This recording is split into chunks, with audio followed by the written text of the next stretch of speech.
Okay, I'm back. Actually, exactly. The line crashed. So I think the first part, I think it's gonna be like three parts because of the. I think it's good to listen. The first one only took like 15 minutes, so it might be good for you, right? People who don't want to listen to long audios and videos are really good for them. Okay, so let's start. Let's say this is the second part of the part three. Right, chapter three, or whatever you want to call it, Alchemist, Paulo Coelho. So, right, the Englishman, last part, the Englishman, that's Santiago, right? They met each other, right? So, let's keep going. Because Santiago sees the Englishman is reading a lot of books. Santiago doesn't read many books. And the Englishman thinks, oh, Santiago's just some simple guy, not very smart, maybe. But then they start we cannot judge a book by its cover, right? This is the idea, right? The Englishman is doing that right now. You can see. Talk, and the Englishman mentions maybe this is an omen. An omen. Maybe we are meeting. Maybe we're meeting for a reason. Because they start to talk. Why are you going to the desert? Why are you going? And they both start talking, and they realize that they share a lot in common. They both understand omens. They both are looking for their personal mission. So this is where now Santiago learns about the alchemist. The Englishman tells Santiago about the alchemist. The alchemist knows the universal language of life. So see, it's not just a chemist. They're really more of a spiritual, magical person. So basically, in the story, the alchemist, right? If they find him, he's already powerful. He has power and magic, and so he can help them, for sure. It's kind of, you think, oh, this idea is super crazy, right? If we think about it, Nante is in outside, right? The idea is that in reality we don't have those kind of people. Maybe we have, but we don't kind of believe that much, right? This is the idea. So they both join the caravan, and the caravan leaves. They start traveling in the desert. Now, the rest of this section for today, it's their trip. Their trip takes a while. I can't remember I don't know exactly how long, maybe a few weeks to get to the oasis. So the rest of the section is just... 1 second, guys. I have to do something here, because the video quality is not too good. It's just this big group of people, the caravan, and they're all traveling through the desert, and then they arrive at the oasis. So nothing much happens during this time. Nothing on the outside happens. But what there's another usage that a lot of the people, because you know this, right? I'm teaching a lot of the adults and like people who are engineers and doctors and nurses, right? Things like that. A lot of adults. So the idea is that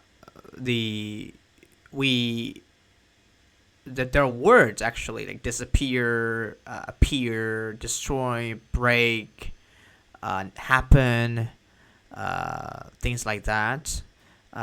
They are really, really, really difficult to use, which means that because they have, once you know it, you know them, how to use them. They're easy, but in the beginning, we can have trouble using them. This is the idea. You know, when I was a learner, I had the same problem too, right? I was very confused with the words like break, disappear, appear, break, destroy, happen. There are a few words left. I can't remember exactly. But here, it happened, right? Nothing much happens. So nothing happens. Something happens. What is happening, right? Something happens, right?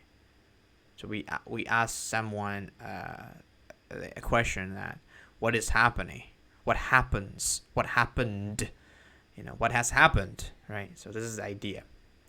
So another way is that maybe an accident is happening to me, right? The accident happens to them, right? This is the idea. Mostly happens during this section is that Santiago and the Englishman have several conversations. They have a lot of conversations about life, about meaning, about purpose, about mission, about alchemy and the alchemist, about Santiago and he's looking for his treasure, about the Englishman looking for the alchemist. So it's really a several conversations. That's what the rest of this section is about.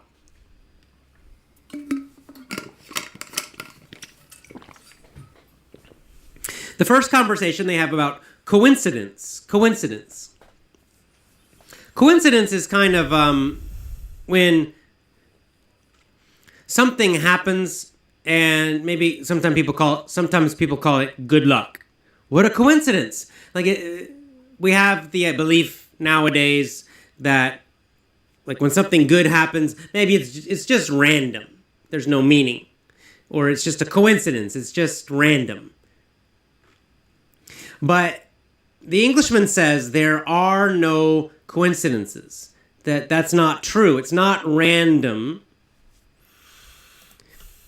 I don't want to use the Burmese translation or Burmese meaning here, but I will explain it in a very clear way. So, yeah, people use it.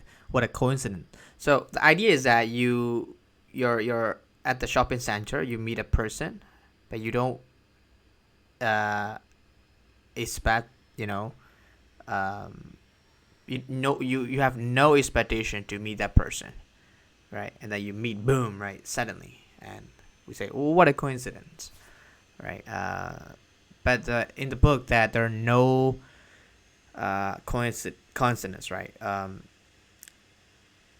Big things happen because they have to, right? Things happen because they have to happen to them.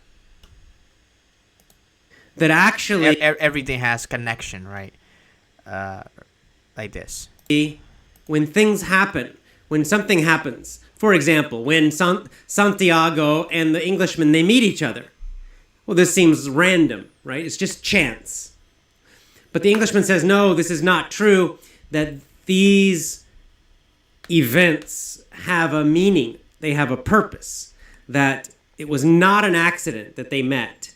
That maybe you could think of it as God is kind of guiding them so that they meet each other to help them. Or the universe is guiding and helping people.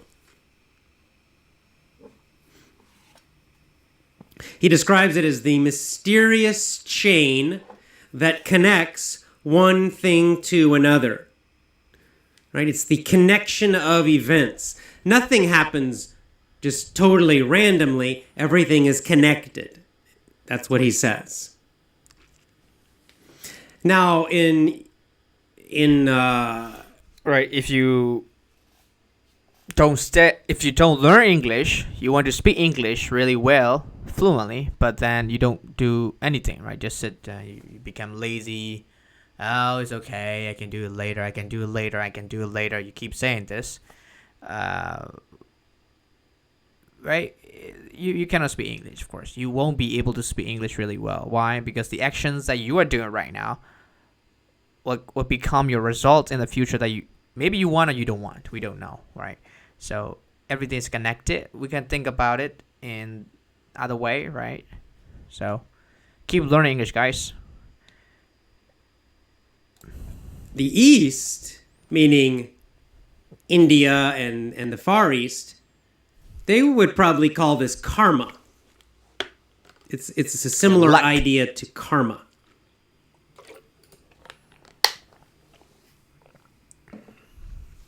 Okay, so they keep traveling. They're traveling several days. Now, the next thing that happens that's discussed Paulo Coelho, the writer, talks about is the style, the different mindsets, the different learning methods of the Englishman and Santiago. As they're traveling in the caravan, they're very different. Santiago, during the day while they travel, Santiago, he observes, he looks, he watches everything. He watches the camels. He watches the people in the caravan. He watches the desert and the sky and the clouds. Maybe sometimes he sees animals. So he's watching, he's looking and listening all the time to what's happening. And this is how he learns. He learns by looking and watching real life. The Englishman does not do that. During their travel, the Englishman's sitting on a camel. He reads. He just reads books during the day. As they travel, the whole time they're traveling, the Englishman reads. The Englishman ignores the desert. I think if I were them, I would probably be like Santiago, the boy. I would watch and learn from the nature, what is around me,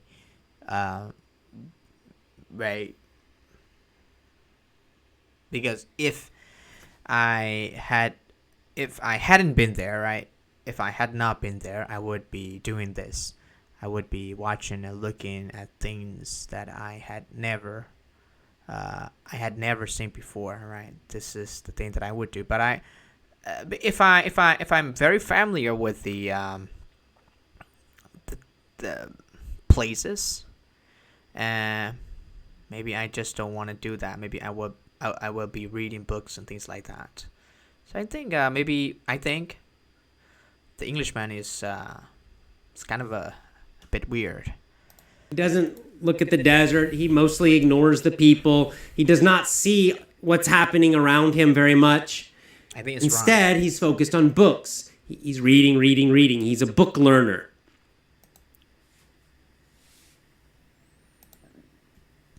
The boy, Santiago, he tries to read, but he gets bored with the book quickly, and he just likes to observe, to look, to watch, to listen carefully, to study people, to study events, to study life.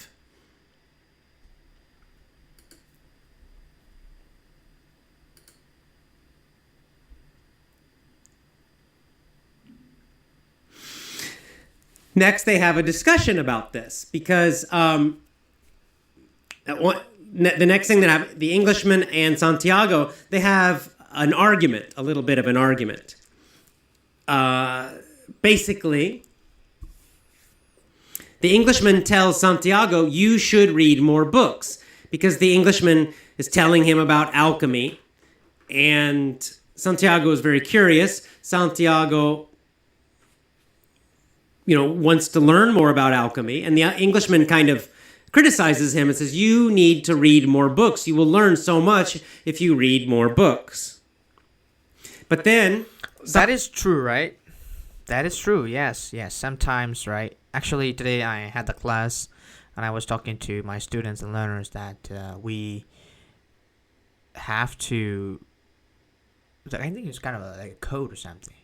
I'm going to read it right now. Anyway, so what are the codes? Let me just... Oh, yeah, here. If a person walks in the forest and listens carefully, he can learn more than what is in books, for it speaks with the voice of God. So the idea is that a person, right, he walks in the forest and he listens carefully, watches and observes, right, things, what is going on. Yeah, he learns more than in the books, right? But we should also, we should think that, well, what if there are people who gonna just go and travel and just maybe they cannot go into the forest and learn things. It's kind of a joke because we have to think, right, the opposite side too, right? we have to think the opposite. That we can also be in the forest by reading books. Why not, right? Sometimes we cannot travel and just go into the forest, but we can learn so many things. We can get to a different world to learn things, to be a different person, right? So I think, but just pushing and forcing someone to read the books is not a good way to do it. But we need to read books, of course. That's for sure. But just by reading books and just not learning and not doing things physically out in the real world, that is a danger. Santiago criticizes the Englishman. He says, well, you read too many books. You should pay attention. You should listen. You should watch what's happening around you, and you will learn a lot from this. So they both realize that this is true. They both actually, they realize the other person is correct. Santiago realizes, yeah, maybe I should try to read more. And the Englishman realizes, yeah, maybe I should look and pay attention more. And so they do.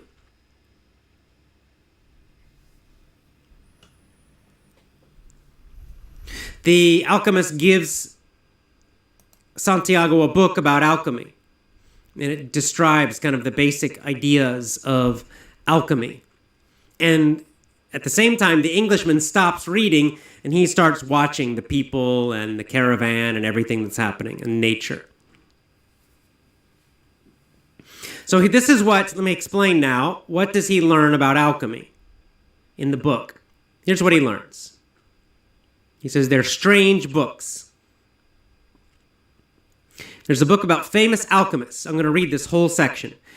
They were men who dedicated their entire lives, so their whole life, these alchemists studied the purification of metals in their laboratories. The purification of metals. So lead, gold, silver, iron. These are metals, right? So these alchemists tried to purify them. The alchemists believed that if they heated them, if they raised the temperature of these metals high enough for a long time, they would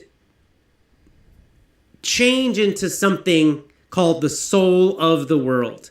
They would become one true thing called the soul of the world.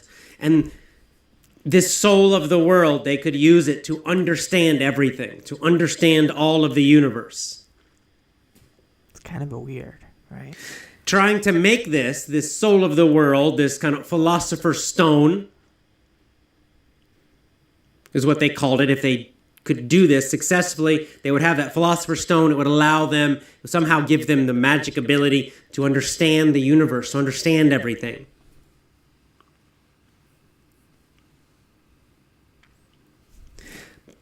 So so they're trying to make this. So far, that just seems kind of like, well, I don't know, it seems a little strange, right? Kind of magical or weird, kind of chemistry, but with some magical stuff in it.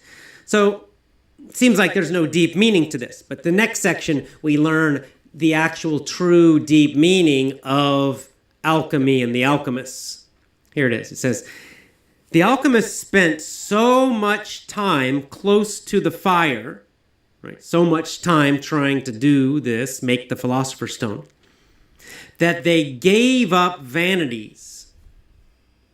They gave up the vanities of the world. They gave up the world. They gave up everything, right? They got rid of everything. They lived super disciplined, simple lives.